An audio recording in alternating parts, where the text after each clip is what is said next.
You know, crude oil is probably the most volatile thing on the planet. I mean, the charts, of course. And I think crude is about to go bonkers. And I'm going to tell you about it shortly.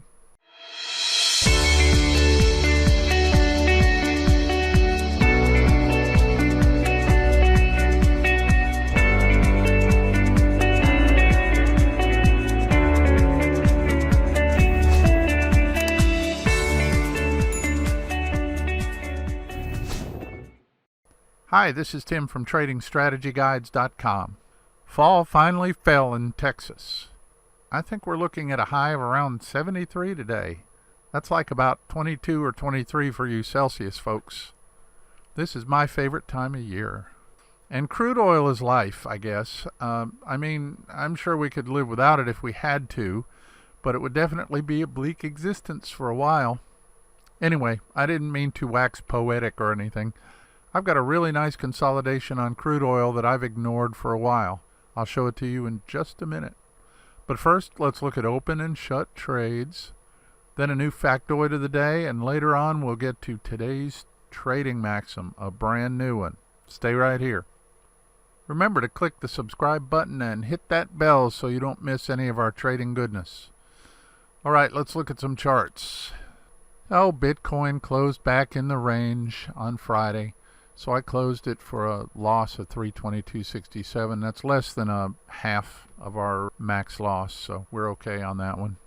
Our US dollar Canadian dollar setup triggered on Friday, right here with this close below the bear flag, and it did it on sufficient volume that we opened a full size position at 132.02 with the stop at 132.99. and a take profit of 131.38. Of course, we will close half. If it hits this, we'll close the whole position out if it closes back inside this consolidation. And here's the Great British Pound Japanese Yen pair, and it closed above the range right up here at 137.12. It has retested the range, and I am currently long here with my initial target at 138.71. and my stop loss at 134.74. All right, let's have a look-see at today's news nugget. I know I talk about Boeing a lot. I just can't help myself. I guess we all need more drama in our lives as long as it's not our drama. Other people's drama is interesting without adding stress to our lives, I suppose. Maybe that's the reason why daytime soap operas are so popular. Anyway, Boeing is having a real problem with the 737 MAX aircraft. I've talked about it lots of times before, but just to bring everybody up to speed, Boeing's newest aircraft, the 737 MAX, was grounded last March due to 2 fatal crashes that killed 346 people. As I understand it, there was a problem with the sensors and software that were meant to protect the plane from a stall situation. And for those of you who are unfamiliar with flying, a stall is where you bring the plane into a nose-up attitude and the plane actually stops flying and starts dropping like a rock. As you can imagine, a stall is a very dangerous situation, especially if you don't have a lot of altitude to correct it. But when a plane is flying off a runway, many times the plane with the sensors and the software just keep pushing the nose of the plane down. So apparently the pilot is having to fight with the aircraft just to keep it in the air. And just so you all know, I'm just a frustrated right seat single engine pilot myself, which means I've done a bit of flying from the co-pilot seat, and I've done a whole lot of drone flying, but that doesn't really mean I know anything about any of this stuff that I'm talking about. So if anyone has a better explanation, please feel free to put it in the comments below. In any case, Boeing execs say they expect the 737 MAX to be cleared to fly again in the fourth quarter, which is nowish, but the FAA said it has no firm timeline for lifting the grounding. So airlines that spent really good money on these aircraft are in a real pickle right now. I mean, they bought them because they needed them, right? And they're having to keep pushing back the timeline on returning these planes to their fleets. Needless to say, this is resulting in a lot of lost revenue for airlines and creating a real headache for travelers, including facing canceled flights and getting bumped. Originally, the plan was that these fuel-efficient aircraft were supposed to be a key part of the growth strategy of many of these airlines, But right now there are 370 of these MAX aircraft that are currently grounded, and airlines are having to rely on an inventory of older, less efficient aircraft to take their place right now. And now with the holiday season upon us, even if these aircraft are cleared to fly today, the airlines will need at least a month to train pilots and perform maintenance on the grounded fleet before passengers can fly them. So, the moral of this story is, if you have to travel for the holidays this year, I suggest you take a bus, which I discovered costs about as much as an airline flight these days. Go figure. Let me know in the comments if you are planning to fly this holiday season or if you'll just be doing a road trip. Hat tip to CNBC for this news. I'll put the links to all this stuff in the description below. Let's take a look at this crude setup now. Crude oil has been in this descending triangle right here since, sometime in May. I think I may have even talked about this before, but I was really put off by this spike right here, and so I kind of have been watching it instead. But this weekend I took a close look at the news, and I realized that that spike was due to this Iranian-Yemeni attack on the Saudi oil fields. And I say Iranian-Yemeni because the Iranian president said the attacks were a reciprocal response to the aggression against Yemen. But the Saudi military coalition said the attack was carried out by Iranian weapons and did not originate from Yemen. President Trump authorized a release of oil from the Strategic Petroleum Reserve to keep the markets well supplied. So I would say the result of this drop here is partially because of the Strategic Petroleum Reserves. Plus, I think that this was a single anomalous event. Who knows what really happened here? I try to keep politics out of this channel, so I'm not making any judgments about who's at fault or any of those things. I just want to have some idea why the charts look the way they do. But what I noticed this weekend is that after this spike and this subsequent drop, it hit the support level that I had identified back here and bounced violently. This long wick right here represents a violent bounce off this 51 level.